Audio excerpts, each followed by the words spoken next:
Fresh morning bounty of lobster mushrooms. Good eating, good trading. Trade for some nectarines later this weekend. Odin, come on.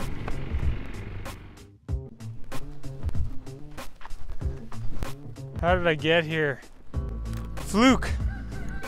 I got put in touch through my friends Rob and Michelle Avis. They're teachers and friends of Dylan and Shauna's, and I found out they were doing a permaculture internship, which I was sort of looking for, and it seemed like a good fit.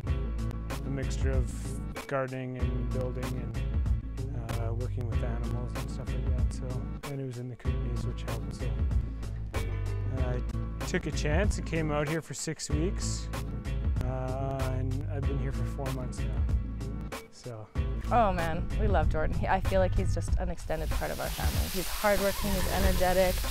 He comes with the same ethics that we have, obviously, and I think that's sort of across the board with permaculture, but he's awesome. He's full of inspiration. He's willing to just get her done every day, and he's pretty low impact on our personal space and our personal lives, but hugely impact on what we're doing. And everything that we do here, he's taken on as his own, you know. He speaks of projects here as ours and when we and will, and I just love that. I love that he's really, you know, digging his roots in, because we're happy to have him. He just feels like he's been here forever. He feels like a family member. Yeah, it's been working out, to say the least. This is part of some of the projects we've been working on. We got 7 acres of forest up here, and we've been pulling down some of the standing dead in the forest. We're using these ones for building poles, some for firewood. We give them a peel, let them dry out properly, and make sure no more bugs or fungus are taking them over. Yeah, and then use them to build some pretty cool structures. I'll show you some of them on the way. So this is the yurt that most of the woofers stay in. It's been my humble residence for the last 4-ish months. We salvaged the satellite dish, which we use for the roof. It may be a temporary roof, but it's definitely working for now. The yurt skins were salvaged from a heli ski operation. I think it'd be a nice place to call home for the winter. It's pretty easy to fall asleep staring up at nice peeled cedar poles. I started trying to figure out how to turn the tide and shift that global consciousness, and decided to go do a 10-day silent meditation Vipassana course. About day 5, I had a major breakthrough about the power that I had to make change myself, to make the change in our own community. And so I had the idea to start a gardening project. Growing food for other people is one way to do things, but teaching people how to grow is ultimately the place that we need to get to. Everybody needs to chip in, and everybody can chip in. I had stumbled upon the Youth Environmental Stewardship Grant with the Alberta Eco Trust.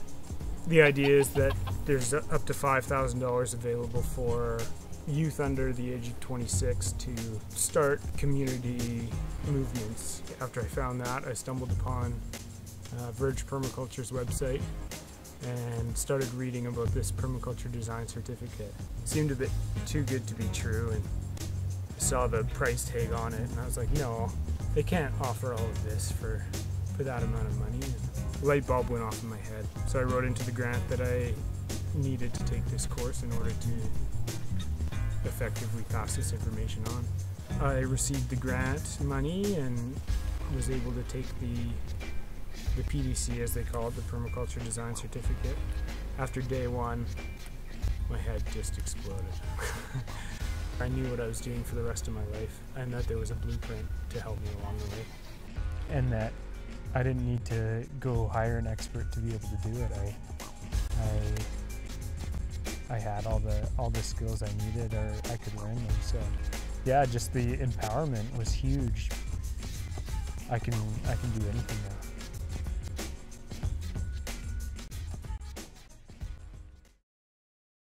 So I had never planted a seed before.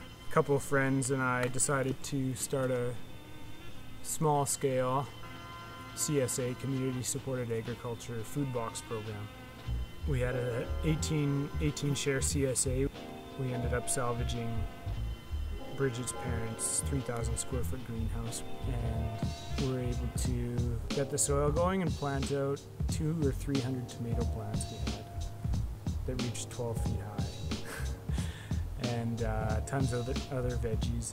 And then I had my grant, which is growing community one seed at a time. And the idea was that I was going to partner with homeowners from the foothills area and help them build raised beds. We would show them how, teach them how to plant seeds, maintain their gardens, harvest, save seed, and it would be a crop sharing idea, or a harvest share. So we grew out about 12, 13 sites in 1 year, which I learned a lot from. It ended up being really successful actually, and most of the people are continuing their gardens again this year. That was all while working full-time at a group home with youth at risk. I just about hit burnt out stage, so I decided to take a break and head to the coast and babysit my nephew for 4 months, and then showed up here.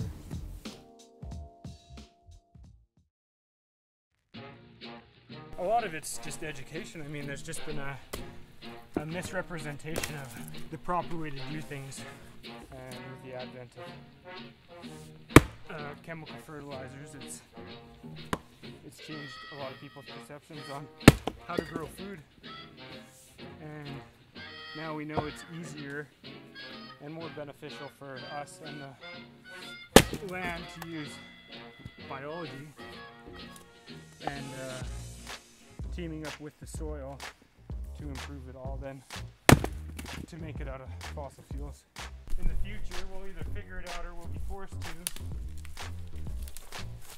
make a switch and replace some of those fossil fuels and machines with human power, human ingenuity, observation, by having people directly connected to the land that they're on, and a lot more craftsmanship and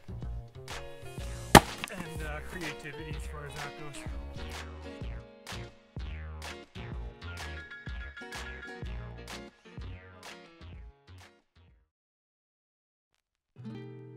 I think a lot of people come up against this this roadblock of making that jump or making the next step and feeling unskilled, underprepared, unexperienced.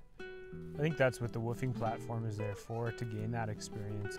Living on a permaculture, a homestead or farm, it's all about getting back to the basics, and that's what people are looking for, just willing young energy that can yield something, yield friendships and community and food and abundance. And that's the biggest thing, is to not feel like you're unworthy to be a farmer. I think everybody can be a farmer, has the ability to play a major role. So going out there and just finding a farm that seems to suit you and trying it out and getting your hands dirty and learning some new skills. You come out of it on top no matter what, even if you just learn how to swing a hammer or dig a hole or plant seeds. You know, it's all really important to know, especially in the future that we have before us. A big struggle for people is getting away from urban roots, family roots, and going out and trying this farming. Oftentimes it's out of the community that they grew up in, or that they're based in and tied to. And in any walk of life, you need to branch out sometimes and go explore on your own and gain independence. And that's what you do, is you take this knowledge and you share it whenever you see those people that you're close with and tied to. And if it's right, they'll join you in your journey, or they'll have their own path parallel somewhere else in a different location. But I think you continue to cross paths if you're supposed to.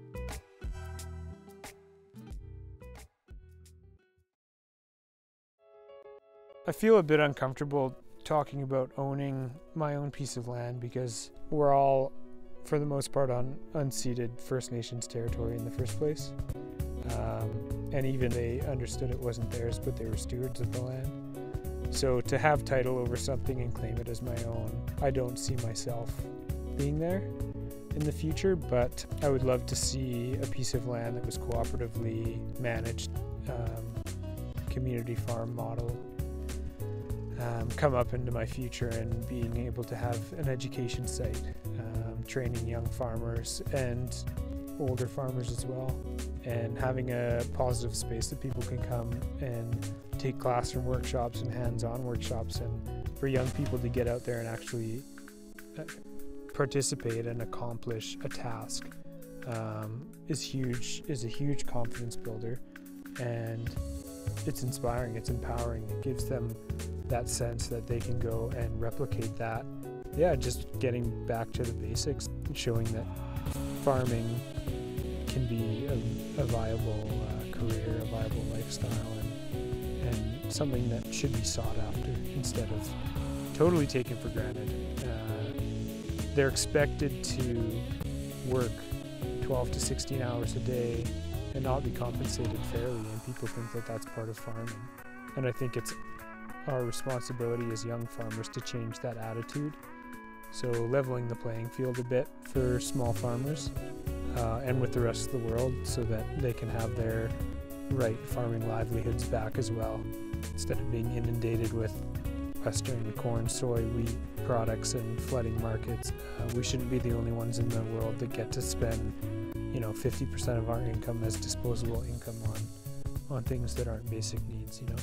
Yeah, I think back to small scale bioregionalism as far as farming goes is definitely a big step forward, and there's a lot of people being beacons for that fight right now. So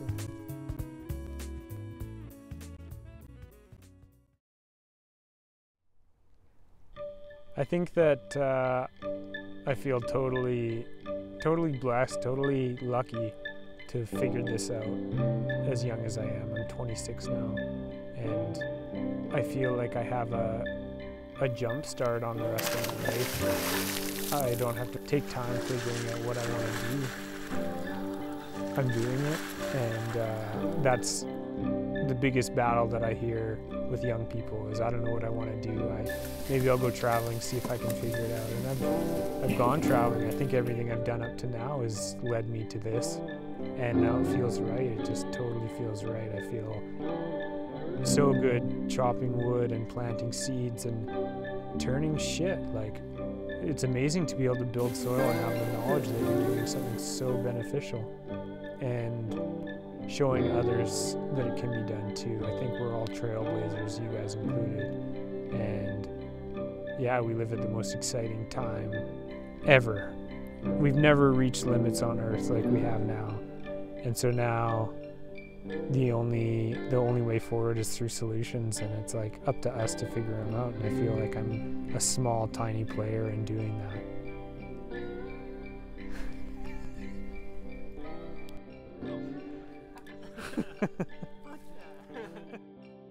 We have a responsibility now to heal the land and to be an active role player in an ecosystem, not just hands off and watching through binoculars or cameras. And total abundance.